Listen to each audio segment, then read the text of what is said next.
Hi all welcome to our channel. Bread halwa ఎప్పుడైనా తిన్నారా? 90s kids అయితే బ్రెడ్ హల్వా తినే ఉంటారు. అప్పటి పెళ్లి భోజనాలు ఖచ్చితంగా ఈ బ్రెడ్ హల్వా అనేది ఉండి తీరాల్సిందే. ఎంతైనా అప్పటి రోజులే వేరప్ప. ఇప్పుడంతా బఫే సిస్టమ్ వచ్చి చాలా చేంజ్ చేస్తారు.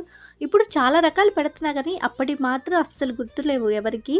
ఇంకా అదంతా మనకి ఎందుకులేండి. బ్రెడ్ హల్వా ఎలా చేయాలో చూసిద్దానండి. నేనైతే ఒక బ్రెడ్ ప్యాకెట్ తీసుకుని దాన్ని 2 రోజులు ఫ్రిడ్జ్లో ఉంచి తీసుకున్నాను. ఎందుకంటే బ్రెడ్ అనేది కొంచెం గట్టిగా ఉండి హల్వా చేయడానికి బాగుంటుంది. దాన్ని 4 సైడ్స్ ఉన్న బ్రౌన్ కలర్ కట్ చేసి మిడిల్ పార్ట్ ఉన్న వైట్ని నేను ఇలా స్క్వేర్ షేప్లో కట్ చేసుకొని ఆయిల్లో డీప్ ఫ్రై చేసుకుంటున్నాను. మీకు సర్కిల్లో కావాలంటే సర్కిల్లో కూడా కట్ చేసుకొని ఇలా ఆయిల్లో ఫ్రై చేయాలి. ఆయిల్ అనేది మనకి కొంచెం ఎక్కువే పడుతుంది. ఇలా లైట్గా గోల్డెన్ కలర్ వచ్చిన తర్వాత తీసేయడమే. నేనైతే కొంచెం ఎక్కువసేపే ఫ్రై చేస్తున్నాను, ఎందుకంటే అలా అయితే కొంచెం కలర్ టెక్స్చర్ అనేది బ్రెడ్ హల్వాది బాగుంటుంది.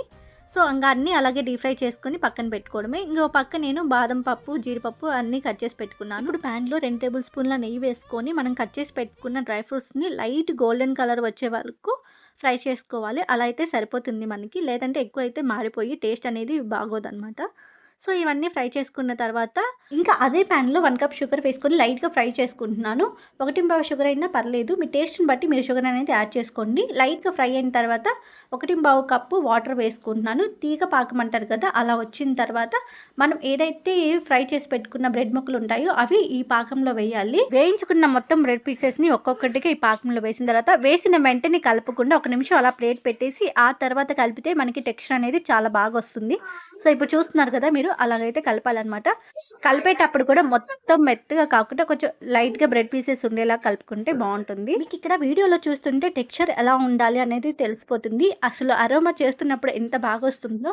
సో ఇప్పుడు ఇలా మ్యాష్ చేసుకున్న తర్వాత ఏదైతే కప్పుతోటి మనము షుగర్ తీసుకుని వాటర్ తీసుకున్నామో అదే కప్పుతోటి 1 కప్పు కాచి చల్లారబెట్టిన పాలు 1 కప్పు వేసుకోవాలి. పాలు అనేది బ్రెడ్ హల్వాలో బాగా మిక్స్ అయ్యేలా కలపాలి. పాలు అనేది బ్రెడ్ హల్వాలో బాగా కలిసిపోయిన తర్వాత ఇప్పుడు 3 లేదా 4 యాలకులు దంచి వేసుకున్నాను. మీరు పౌడర్ ఉంటే పౌడర్ అయినా వేసుకోవచ్చు. 1 నిమిషం అలా ఉంచిన తర్వాత మనం వేయించి పెట్టుకున్న డ్రై ఫ్రూట్స్ని ఈ హల్వాలో వేయాలి. డ్రై ఫ్రూట్స్ వేసిన తర్వాత ఒక 2 నిమిషాలు ఉంచి స్టవ్ ఆపేస్తే మన easy, simple and tasty bread halwa అయితే రెడీ అయిపోతుంది.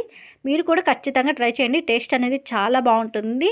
ఇంతవరకు ఓపిక్గా వీడియో చూశారు. అలాగే మీకు నచ్చినట్టయితే ఒక లైక్, షేర్ చేసి తప్పకుండా మన ఛానల్ని సబ్స్క్రైబ్ చేసుకోండి.